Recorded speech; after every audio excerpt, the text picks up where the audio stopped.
ನಮಸ್ಕಾರ ಸ್ನೇಹಿತರೆ, ನಿಮಗೆಲ್ಲರಿಗೂ ಕೂಡ ಸ್ವಾಗತ. ಇಂದು ನಾವು ಮಾತನಾಡಲಿರುವ ವಿಷಯ ಇಡೀ ದೇಶದ ಜನರಿಗೆ ತುಂಬ ಮುಖ್ಯವಾದ ವಿಷಯ.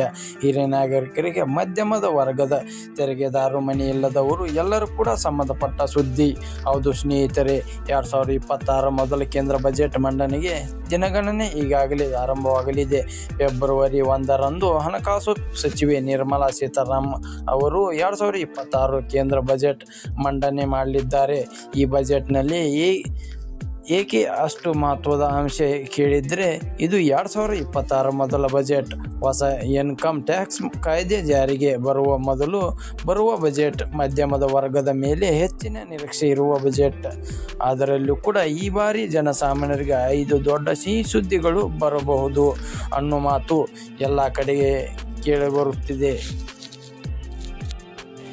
ಹಿರಿಯ ನಾಗರಿಕರಿಗೆ ಬಂಪರ್ ಗುಡ್ ನ್ಯೂಸ್ ಸ್ನೇಹಿತರೆ, ಈ ಬಾರಿ ಬಜೆಟ್ಗೆ ಮುನ್ನ ಹಿರಿಯ ನಾಗರಿಕರ ನಿರೀಕ್ಷೆಗಳು.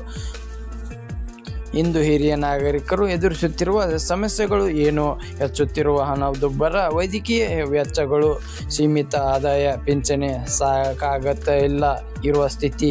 ಈ ಹಿನ್ನೆಲೆ ನೋಡಿ 70 ವರ್ಷ ಮೇಲ್ಪಟ್ಟ ಹಿರಿಯ ನಾಗರಿಕರಿಗೆ ಪಿಂಚಣಿ ಹೆಚ್ಚಳ ಮಾಡುವ ಬಗ್ಗೆ ಸರ್ಕಾರದ ಚರ್ಚೆ ನಡೆಯುತ್ತಿದೆ ಎನ್ನುವ ವರದಿಗಳು ಬಂದಿವೆ. ಕೆಲವು ವರದಿಗಳ ಪ್ರಕಾರ 70ರಿಂದ 75 ವರ್ಷ ವಯಸ್ಸಿನವರಿಗೆ ವಿಶೇಷ ಪಿಂಚಣಿ ಸ್ಲ್ಯಾಬ್, ಕನಿಷ್ಠ ಪಿಂಚಣಿ 7,500ರಿಂದ 9,000 ರೂಪಾಯಿವರೆಗೆ, ವಿಧವೆಯರು ಮತ್ತು ವಿಕಲಚೇತರಿಗೆ ಹೆಚ್ಚುವರಿಯಾಗಿ ಸಹಾಯ. ಆದರೆ ಸ್ನೇಹಿತರೆ, ಇವೆಲ್ಲವೂ ಕೂಡ ಸದ್ಯಕ್ಕೆ ಅಂದಾಜುಗಳು ಮಾತ್ರ. ಅಂತಿಮ ನಿರ್ಧಾರ ಬಜೆಟ್ ದಿನವೇ ಗೊತ್ತಾಗಲಿದೆ.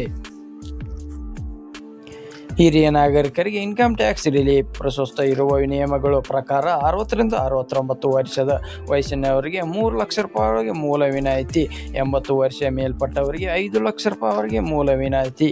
ಇದಕ್ಕೆ ಜೊತೆಗೆ ಸೆಕ್ಷನ್ 80 ಅಡಿ ಆರೋಗ್ಯ ವೆಚ್ಚಕ್ಕೆ 50,000 ರೂಪಾಯಿ, ಸೆಕ್ಷನ್ 80 TTB ಬ್ಯಾಂಕ್ ಬಡ್ಡಿಗೆ 50,000 ರೂಪಾಯಿ.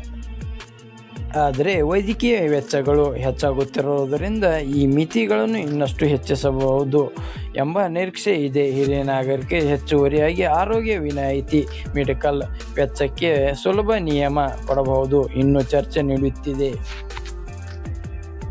ಇನ್ಕಮ್ ಟ್ಯಾಕ್ಸ್ ಪೇಯರ್ಗೆ ಬಿಗ್ ರಿಲೀಫ್ ಸ್ನೇಹಿತರೆ, 2026ರಿಂದ ಹೊಸ ಇನ್ಕಮ್ ಟ್ಯಾಕ್ಸ್ ಕಾಯ್ದೆ ಜಾರಿಗೆ ಬರಲಿದೆ. ಅದು ಏಪ್ರಿಲ್ 1, 2026ರಿಂದ. ಈ ಕಾರಣಕ್ಕೆ ಈ ಬಜೆಟ್ ತುಂಬ ಮಹತ್ವ ಪಡೆದುಕೊಂಡಿದೆ.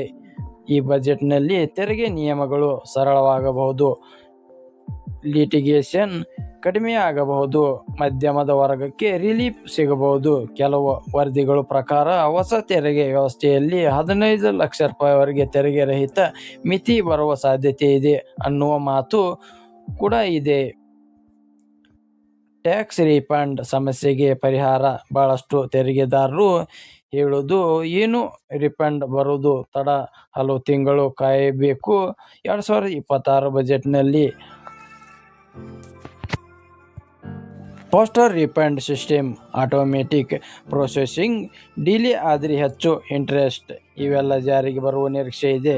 ಮನೆ ಇಲ್ಲದವರಿಗೆ ಫಸ್ಟ್ ಟೈಮ್ ಸಿಹಿ ಸುದ್ದಿ ಸ್ನೇಹಿತರೆ, ಇಂದು ಮನೆ ಖರೀದಿ ಮಧ್ಯಮದ ವರ್ಗದ ಕನಸನಾಗಲಿದೆ.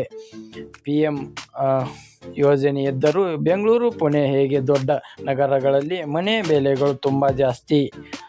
ಆದ ಕಾರಣ 2026 ಬಜೆಟ್ನಲ್ಲಿ ಮನೆ ಮೌಲ್ಯ ಮಿತಿಗಳು ಪರಿಷ್ಕರಣೆ, ಗೃಹ ಸಾಲ ಬಡ್ಡಿಗೆ ಹೆಚ್ಚುವರಿಯಾಗಿ ವಿನಾಯಿತಿ, ಫಸ್ಟ್ ಟೈಮ್ ಹೋಮ್ ಬಯರ್ಗೆ ವಿಶೇಷ ಸಹಾಯ ಕೊಡಬಹುದು ಎನ್ನಲಾಗುತ್ತಿದೆ. ಇದರಿಂದ EMI ಕಡಿಮೆ ಆಗುತ್ತಿದೆ, ಮನೆ ಖರೀದಿ ಸುಲಭವಾಗುತ್ತದೆ, ಯುವಕರು ಲಾಭವಾಗುತ್ತದೆ. ಕೊನೆಯ ಮಾತು. ಒಟ್ಟಾರೆ ಸ್ನೇಹಿತರೆ, 2026 ಕೇಂದ್ರ ಬಜೆಟ್ ಹಿರಿಯ ನಾಗರಿಕರಿಗೆ, ಮಧ್ಯಮದ ವರ್ಗಕ್ಕೆ, ತೆರಿಗೆದಾರರಿಗೆ, ಮನೆ ಖರೀದಿಸಲು ಬಯಸುವವರಿಗೆ ಬಿಗ್ ರಿಲೀಫ್ ನೀಡುವ ಸಾಧ್ಯತೆ ಇದೆ. ಆದರೆ ನೆನಪಿಟ್ಟುಕೊಳ್ಳಿ, ಇವೆಲ್ಲವೂ ಕೂಡ ಅಂದಾಜುಗಳು, ಅಂತಿಮ ಘೋಷಣೆಗಳು. ಫೆಬ್ರವರಿ 1ರಂದು ಬಜೆಟ್ ದಿನದಿಂದ ಸಂಪೂರ್ಣ ಅಪ್ಡೇಟ್ಗಾಗಿ ನಮ್ಮ ಚಾನಲ್ಗೆ ಸಬ್ಸ್ಕ್ರೈಬ್ ಮಾಡಿ, ವಿಡಿಯೋ ಲೈಕ್ ಮಾಡಿ, ನಿಮ್ಮ ಅಭಿಪ್ರಾಯ ಕಮೆಂಟ್ ಮಾಡಿ. ಧನ್ಯವಾದಗಳು.